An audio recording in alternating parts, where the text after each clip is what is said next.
Ice cream moulds కొన్నాక ice cream చేయకుండా ఎలా ఉంటాం? చేయాలి కదా. అందుకే ఫస్ట్ టైం ఐస్ క్రీమ్ చేద్దామని చెప్పి ట్రైల్ వేసాను.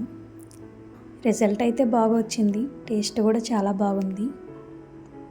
మా హస్బెండ్తో నేను అన్నాను, చూసారా నేను ఎంత బాగా చేసాను. ఈ ఐస్ క్రీమ్ అవుట్ సైడ్ కొనాలంటే ఒక 30-35 రూపాయలు ఉంటుంది కదా అన్నాను.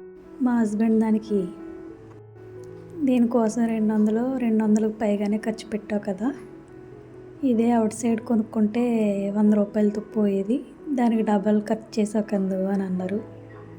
ఆ మాటకు చాలా బాధేసింది. మనసులో అనుకున్నాను నిజమే కదా అని. ఏదేమైతే ఏముంది, ఇంట్లో చేసాం.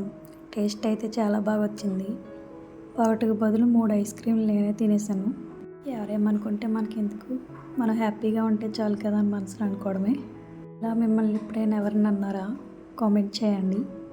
ఏం ఫీల్ అవ్వద్దు. టేస్ట్ మంచిగా వచ్చింది, మనం తిన్నాం, మనం సాటిస్ఫై అయ్యాం కదా చాలు. ఎక్కువ ఆలోచిస్తే మళ్ళీ హెడేక్ వస్తుంది.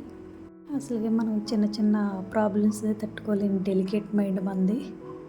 అలాంటిది అన్నీ పట్టించుకుని ఉంటే కనుక కొంచెం కష్టం అవుతుంది మనకి. మీషోలో కొన్ని ఈ చాపర్ అయితే బాగా యూజ్ అవుతుంది నాకు డ్రై ఫ్రూట్స్ కట్ చేయడానికి. ఈ డ్రై ఫ్రూట్స్ పౌడర్ వేయడం వల్ల ఇంకా టేస్ట్ వచ్చింది, చాలా బాగుంది. ఈ మౌల్డ్స్ కన్నా మామూలుగా వేసి చేస్తే బాగుంటుంది అనిపించింది. ఐస్ క్రీమ్ లాగా, కుల్ఫీలాగా కాకుండా. దాంట్లోంచి లాగుతున్నప్పుడు స్టిక్కే వచ్చేస్తుంది. దానికి పెట్టి ఉన్న స్టిక్ వచ్చేస్తుంది కానీ ఐస్ క్రీమ్ మాత్రం రాలేదు. మా హస్బెండ్ తీసుకుని అలా కాదు ఇలా చేయాలని చెప్పి ఆయనకు కూడా చేతికి స్టిక్కే వచ్చింది.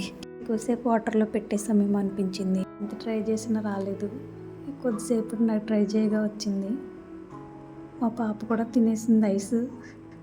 కూల్గా ఉందన్నా సరే వినలేదు, తను కూడా టేస్ట్ చేసింది. వీడియో మీకు ఎలా అనిపించిందో కామెంట్ చేయండి. Thank you for watching. Please subscribe.